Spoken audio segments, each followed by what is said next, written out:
Death Forest 5 is a movie that doesn't even feature one forest, never mind 5 of them, and Death Forest 5 is a movie that is objectively bad. Thank you for coming to my TED Talk, and I will be accepting donations on your way out. The 5th entry in the series, for the people who can't count, the Death Forest franchise has strayed so far from what it originally was, that being a mediocre horror game created for grown men to scream at on their webcams, to the point where it now just kind of exists, while making precisely zero sense in the process. Subtitled by the previous people who did the other movies, an illiterate person with cerebral palsy, Death Forest 5 is a perfectly subtitled movie for people who can't read. So that being said, I'm going to use my expert knowledge of the Japanese language to accurately translate it, meaning that I'm going to make everything up. The movie begins with the Yeah Yeah saga returning, and a slightly inebriated man being punched in the face before being told, "Thank you for your attention." Well, that's one way to get it. After replying with the perfectly understandable response of, "I don't like bread," the man proceeds to look down to see the terrifying sight of someone who got too carried away eating a powdered donut. After recreating that video I watched last night of 5 naked white dudes surrounding a Japanese man, he looks up to see the uncomfortable sight of a woman descending down onto him. We then see that time does this weird thing known as pass, as it's then daytime in the middle of the city, as a man sees the creepy old woman from the previous movies engaging in one of her favourite pastimes, staring at young people. A schoolgirl overhears the man talking to his friends about what he just saw, and for some reason seems to be genuinely concerned by this, as she seems to have an interest in dementia-ridden old people. And after being eyed up by a socially unaware pensioner, later that evening while drunk with a girl, he looks up to see Yoshi's big stupid face, and is entirely consumed in the split second his friend looks away, because you've got to keep them on their toes. Or in your mouth if you're Yoshi, because she then proceeds to lunge down towards the girl and eat her too because she's greedy.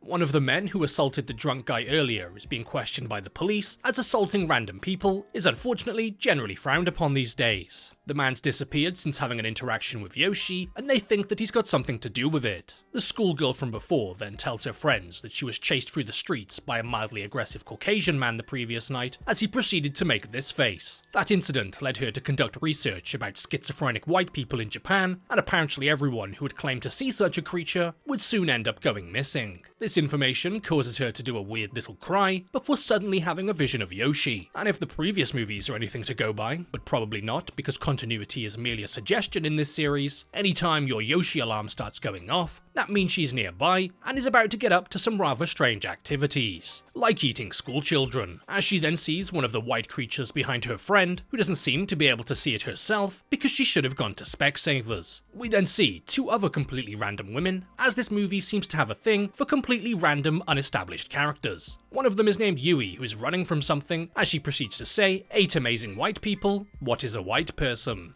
Good question, Yui. All the while, another completely random woman is taking pictures of them from a distance, as apparently they're trying to give Marvel a run for their money while creating the Death Forest cinematic universe. Yui then looks up to see the giant floating Yoshi head in the distance, before running away and turning a corner to be confronted by Yoshi's drastically changing dimensions, as she now seems to be doing the Poggers face for some reason. She's then consumed as both the picture-taking woman and a random passerby witness the events unfold, while her friend still can't seem to see the danger. Yoshi seems to be getting bolder and bolder with her people-consuming activities, where in the other movies, she'd only be visible to a very small select group of people, but here she's exposing herself to people as much as that strange guy at the bus stop. The man who ran away proceeded to lock himself in a public bathroom and decides to really live in the moment by immediately posting about it on Twitter, which honestly isn't that unrealistic. We then see a man responding back and forth to the toilet dweller, as he seems to be informed about the existence of Yoshi, as he's got the original Death Forest video game playing on a second monitor beside him. Toilet guy proceeds to say "Fufu is amazing," before terrifying a woman half to death for the unfortunate crime of existing. After running away from the terrifying sight of a female, he runs directly into the man who he was talking to on Twitter, as he came right over. And at this point in the movie, we've got 3 branching stories playing out simultaneously, and not a single brain cell capable of deciphering the ancient anime language. Back with the schoolgirl, she ends up coming face to face with Yoshi, before being literally in Yoshi's face, as she's consumed right in front of her friend, who is still unable to see anything, resulting in the schoolgirl completely disappearing right before her very eyes. And by completely disappearing right before her very eyes, I mean completely disappearing right before her very eyes, but half, as she looks down to see only the bottom half of her remaining, and a nice little chunk of her entrails to remember her by. The surviving girl, according to the subtitles, going by the name of Momentum, which I'm 100% certain isn't her name, but I'm going to 100% continue to call her that. I don't make the rules. She turns to finally be able to see Yoshi for herself, before immediately running away because what the hell is that, in perhaps one of the most unintentionally funny scenes ever put in a movie. Back with Twitter Man, he fills the toilet man in on the details about the white creatures and the giant floating head, informing him that they don't like light due to being descendants of gingers, before they're suddenly confronted by an angry white person because they dared insult country music.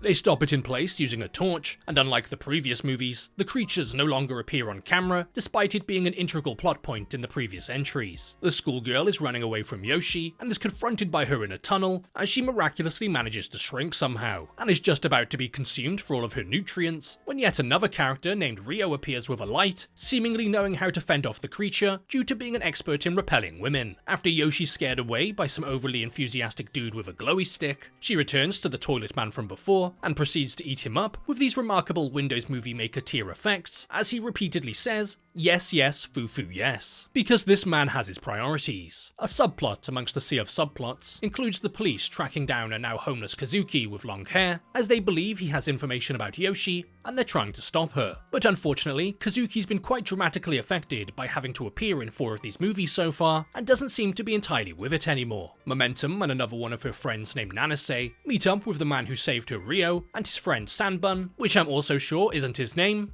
but oh well. And Rio tells the girl about the Death Forest video game, which I guess actually does exist in this world, as it's based on an urban legend. Rio knows about a meeting being held about people interested in Yoshi who want to learn more about it, and agrees to take the girls to it. But not before saying, it whirled to push the diapers now, after announcing that it's his job to protect the girls. Back with Kazuki now at the police station, he's confronted by an older man demanding information from him due to his wife being attacked and eaten by Yoshi. But Kazuki doesn't seem interested in the idea of doing anything to fight her due to the countless times he's tried and failed. And by countless times, I mean 4. But eventually, the man does manage to convince him to do what's right, and once again, take up the fight against the giant floating head in whiteface. The meeting is underway with everyone who's interested in learning about Yoshi, as we see that the man questioned for the assault is there, Twitter Boy, the man who lost his wife, the woman taking pictures, and 2 random people who I've never seen before in my life. After my brain stops hurting due to having to keep a mental note of all these characters, Twitter Boy, who appears to be the authority on all things Yoshi, suggests that perhaps she's from the 5th dimension, explaining her ability to pop in and out of existence, and that everyone else that she consumes will also end up there too.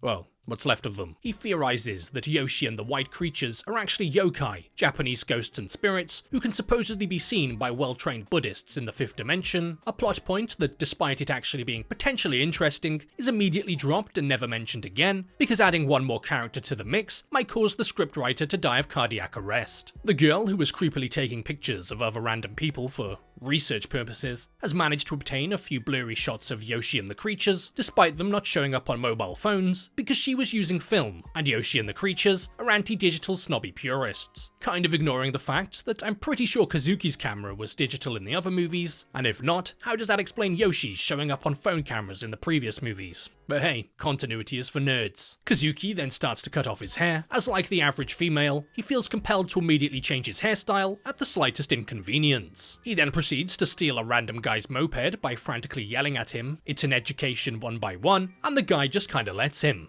Well, I guess it is an education 1 by 1 after all. And back at the building where the meeting is being held, the power suddenly cuts out as apparently it smells like something, quickly followed by a group of white streakers appearing, before they're stopped in their tracks by Twitter Boy's fancy bright light. We see that with the creatures stunned in the light, the group are able to easily move right between them, just as the wifeless man barges into the police station and starts shouting something about please be sloppy. At least buy me a drink first. He's there to tell them more information about Yoshi and the creatures, so they head off to find the rest of the group, who are currently facing off against a group of vitamin D deficient weirdos and someone with really strong head game. Twitter Boy begins to remove his clothes, because when's a better time to shoot your shot, to reveal that he's actually been prepared for this and is wearing his own light suit, while being told, "I have a beautiful princess." After Bowser's done rubbing it in his face, we then see that his light source is barely capable of even emitting any light, and is yet another plot point that is immediately dropped, to never be once brought back up again, to play any important role in the narrative whatsoever. Yoshi appears appears to join in on all of the fun, and one of the women approaches her with a light without realizing that Yoshi intends to thwart her master plan by simply closing her eyes and opening her mouth. But before the girl is able to become the next piece of Yoshi cuisine, Momentum, using all of her momentum, knocks the girl out of the way and heroically sacrifices herself while just kinda standing there for like 30 seconds with more than enough time to just run away. Something which seems to greatly upset Ryo as he begins shouting, "I give my life for cows," before proceeding to engage in some kind of ritualistic mating dance. Must be a Japanese thing. Nanase stares at Ryo, looking at him as if he's forgotten to take his medication or something, when suddenly he's eaten by Yoshi, who's apparently offended at the sight of his dancing. Nanase is about to be eaten herself, because Yoshi has quite the bottomless stomach in that she quite literally doesn't have one, when suddenly Kazuki arrives once again to save the day, and stops Yoshi with the flash of his camera. Kazuki, once again ending up in a situation with teenage girls, as this is starting to become slightly questionable now. The pair then proceed to run away, leaving everyone in the building, forgetting about everyone else left behind, because screw them. Nanase and one of the other women, whose name I have absolutely no idea of, are then saved by an unsuspecting security guard with a flashlight as he just happens to be walking by, and to repay the favour of saving their lives, they rather generously throw him towards the creature to be eaten instead, because screw him too. And one of the men, whose name I also don't know, manages to get himself run over by trying to cuddle a large moving vehicle, and after getting him and the women in the car, they drive away from a sprinting creature who doesn't appear to obey the very rules of the movie it's currently in, as it proceeds to run right through a well-lit area, because once again, continuity is for nerds. So is making sense for that matter. After they all make it out of the building and begin their escape, Yoshi proceeds to expose herself to a city full of people with perhaps the best line of English dialogue to ever appear on screen. What the fuck? Oh my god! That's me when I watch these movies. The friends then proceed to throw the very much alive man who tried cuddling a vehicle on the side of the road to try and distract the creature that's pursuing them. You know, the creature that's using their feet when they're using a car. And for some strange reason, they then all feel the strong compulsion to enter a boat and to drive out into the water, because it's a well-known fact that giant floating heads can't swim. Somehow, Kazuki and Nanase make it to the top of a building where they just so happen to know the old lady will be, as we see the police officers and the wifeless man arrive to confront Yoshi. And after shouting, "I don't want a kitchen," the man decides to show Yoshi just how much he doesn't want a kitchen by running straight towards her and feeding himself to the giant floating ball. Once again, reminding us of two key things. This movie has far too many characters, and this movie makes absolutely no sense. Yoshi then finishes off everyone on the boat, because of course she would, what were they even thinking, before suddenly appearing before Kazuki and Nanase after quite literally killing off 90% of the entire cast in a span of about 2 minutes, causing Kazuki to offer himself to Yoshi to save Nanase as she can't stand the sight of a white person, but preferring the taste of little girls in her mouth, Yoshi chooses the schoolgirl, leaving Kazuki alone on the top of the building, despite spending almost the entirety of the past 4 movies trying to kill him. With Kazuki still alive for some reason I'm not entirely sure of, the movie then comes to its very welcome end, as we see one of the schoolgirls who was eaten previously waking up on a patch of grass somewhere, as perhaps they really do go to another dimension. Or perhaps absolutely no one has any idea what's going on. So before this video comes to an end, I'd like to just give a massive shout out and a big thank you to all of the YouTube members and patrons, the people who every month continue to go out of their way to support the channel. If you're interested in becoming a YouTube member or a patron yourself, not only are you just generally being a great support, but you get access to a few little perks, like being able to join the private Discord server, where you can then get links to all uncensored versions of videos going forward. Starting off with this week's new YouTube signups, a massive thank you to Adelina Bianca, Darwin, Switz, Ben Chadwick, Daniel Keelan, Leander Nobuntu, Mr. Devneals, Mad Skills, Kingly KMCW, Dredditor, Ginny, Reigns, Juiced, Alison Kaya, SDDS, Mr. Wonderfilled, Backbreaker, and Atomic Infamous. Now moving over to this week's new Patreon signups, a massive thank you to Just Joey, Ollie W, Landrix Hicks, Shaz KW, JC3TV, Sebastian Tamio, Lauren Robin, Coase, Phantom, Jamal Boston, Xavier Sanchez, Finn Ferguson White, Catherine Miller, Herbert Gertznecker, Adam Chadburn, Xavier Sakowicz, Jai Lepre, and Daniel Neeshaw. So once again, a massive shout out to all of the YouTube members and patrons, and a big thank you to everyone else for watching.